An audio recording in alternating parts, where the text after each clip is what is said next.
Être amour, partage du 1er janvier 2023. Bonjour et bienvenue dans cette toute première vidéo de la nouvelle année 2023. J'ai posé mes intentions pour cette nouvelle année, peut-être tout comme toi, et c'est d'incarner de plus en plus entièrement, complètement, cette conscience de paix, d'amour et de joie. Et j'avais envie de te partager là où j'en suis, quelles sont mes pratiques au quotidien pour que peut-être tu puisses te saisir d'idées, d'inspiration et pour pouvoir toi-même les mettre en œuvre dans ton quotidien ou peut-être percevoir un changement de perspective à intégrer dans ton quotidien. Alors qui je suis? Je m'appelle Catherine César et j'accompagne les femmes dans la blessure de rejet à installer la confiance à l'intérieur pour commencer à créer une nouvelle réalité, non plus à partir des peurs et du manque, mais bien à partir de la joie de partager ce qui nous remplit de joie et qui ne demande qu'à être partagé. Alors, être amour, partage du 1er janvier 2023. Là, ici et maintenant, qu'est-ce que je mets en place? C'est quoi être amour? Tout le chemin parcouru jusqu'à maintenant, c'était ce chemin d'intégration de cette part de moi mal aimée, qui est imparfaite, qui ne méritait pas d'être aimée et d'arriver à l'accueillir dans un espace de plus en plus grand d'accueil bienveillant de qui je suis, de toutes les parties de qui je suis. Voilà, c'est déjà ça, être amour, c'est être cet espace d'accueil inconditionnel de soi. Parce que plus on fait ce chemin-là d'amour vers soi, plus naturellement on va pouvoir le faire vers l'autre parce que on va reconnaître nos parfaites imperfections. Du coup, on va pouvoir tolérer les parfaites imperfections de l'autre et ainsi de pouvoir être beaucoup plus tolérante et bienveillante et accueillante vis-à-vis de toutes et de tous les personnages qui nous entourent et qui font de leur mieux, tout comme nous. Et être amour dans la méditation du matin, parce que tous les matins, avant même de me lever, ou alors je vais faire pipi et je reviens dans le lit, c'est important de prendre ce temps-là pour méditer, parce que si je le prends pas là, je le prends pas en fait.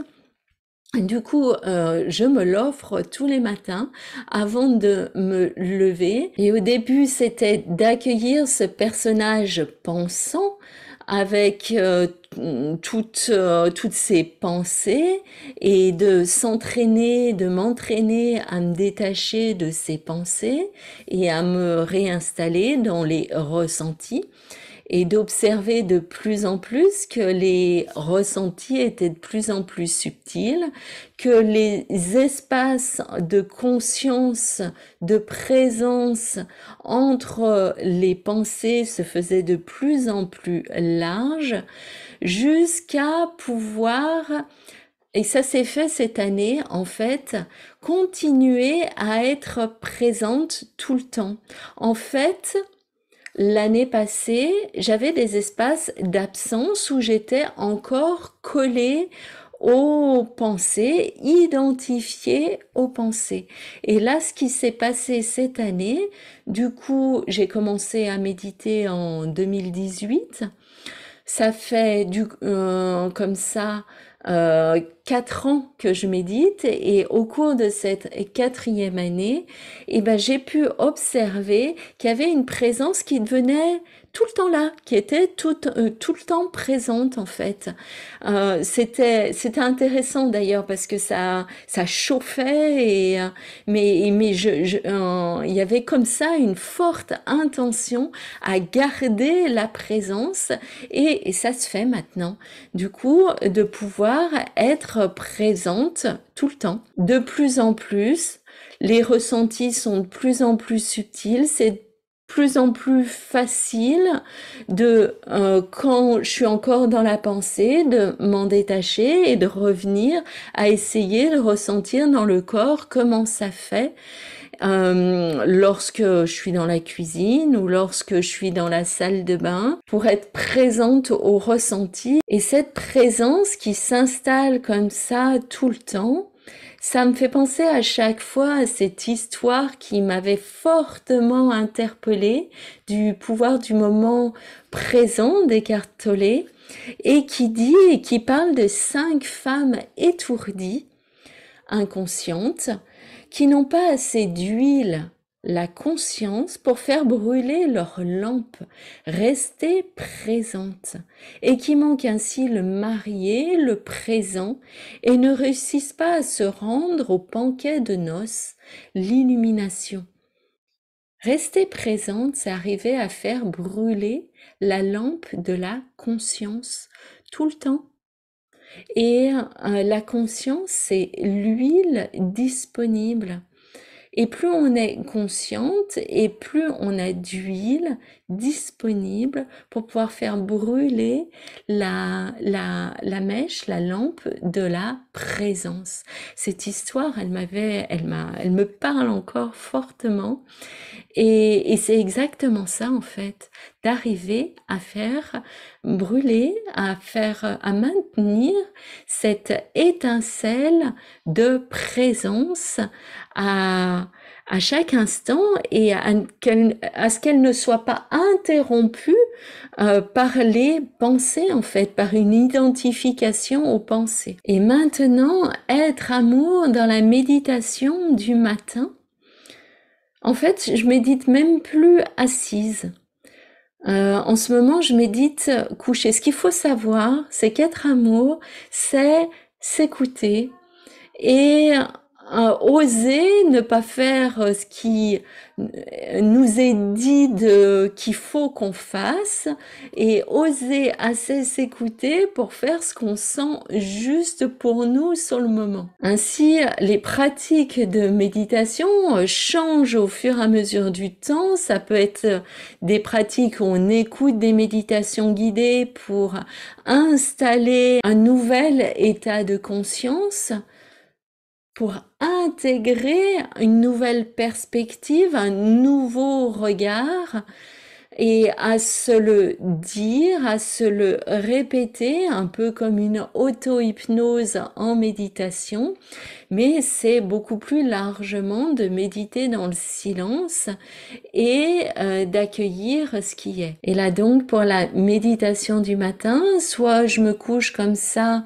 le ventre contre la terre, soit c'est le dos contre la terre, et je me dépose de plus en plus profondément dans la terre.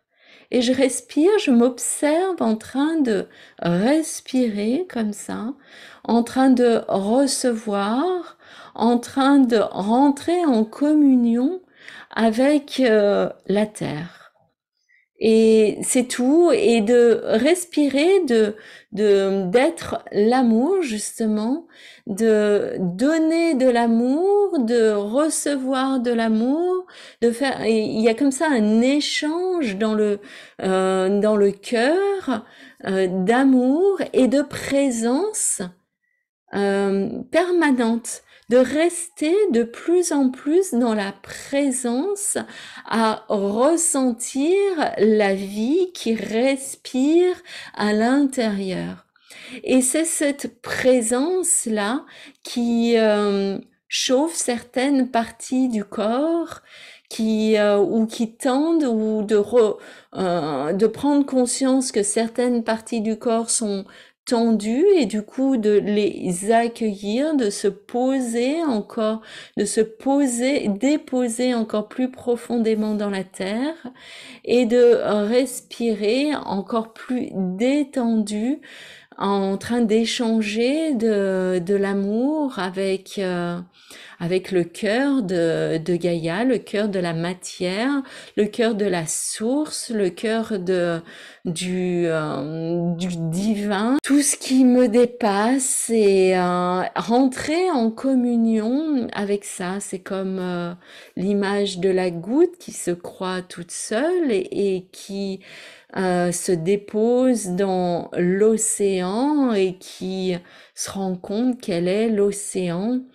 Je fais plutôt ça avec une notion de terre et de me déposer dans la terre, dans la matière, pour me rendre compte qu'en fait, je ne suis pas la forme que je crois être et que je peux rentrer en contact, ou en tout cas la conscience peut observer le corps qui rentre en communion avec tous les autres atomes de la matière pour ne former qu'un avec tous les atomes de la Terre déjà, et peut-être de l'univers, mais de lâcher en fait l'identification à la forme et de se déposer de plus en plus profondément dans cette conscience de l'un,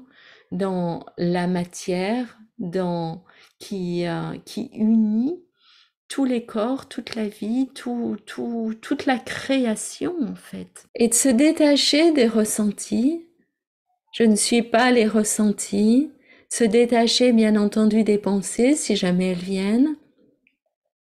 Rester présente à ce qui se vit à l'intérieur et de se déposer, et je dirais même plus à l'intérieur parce qu'il y aura plus d'intérieur, plus d'extérieur, tout ce qui est amour tout court.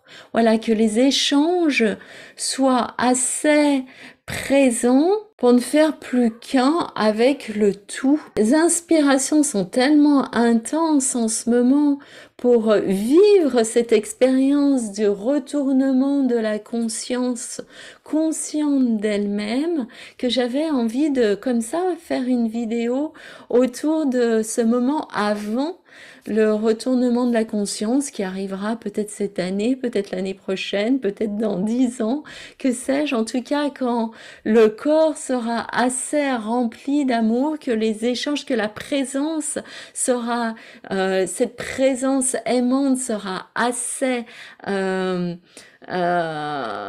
permanente, imprégnée, incarnée à l'intérieur, à l'extérieur, pour que ça puisse se réaliser. Parce que plus je lis et plus j'écoute les personnes éveillées, et plus je comprends que c'est le temps, que c'est la communion, que c'est l'intensité de l'aspiration à y être déjà et à l'incarner déjà, à avoir cette envie de l'incarner pleinement qui fait que ça se réalise. Et voilà, c'était vraiment ça que j'ai là maintenant envie de partager. Et ce que j'observe aussi, c'est que lorsque j'accompagne une personne, rien qu'à partir de cet état de présence-là, de respirer dans le cœur et de savoir que rien qu'en étant là dans le cœur, dans cette paix à l'intérieur, on est déjà en train de rayonner cette paix pour la personne, pour qu'elle puisse s'accueillir et être présente elle-même de plus en plus à ce qui se vit à l'intérieur. Et ben c'est à partir de cet espace de présence à l'intérieur que je suis la plus à même d'aider l'autre personne en fait, et que les mots deviennent de plus en plus inspirés et justes, mais que rien que la vibration, déjà, cette paix à l'intérieur permet à l'autre personne de s'accueillir avec énormément de bienveillance. Et tout ceci n'est possible que grâce à la méditation au quotidien qui permet de développer la présence, la conscience qui évolue au fil des temps, qui devient de plus en plus consciente d'elle-même dans cet état de présence. Et c'est pour ça que dans l'accompagnement que je propose, il est indispensable de s'engager à méditer au quotidien pour développer cette présence et cette conscience. Voilà, j'espère que ce partage t'a parlé et je te souhaite une merveilleuse nouvelle année 2023. À très bientôt.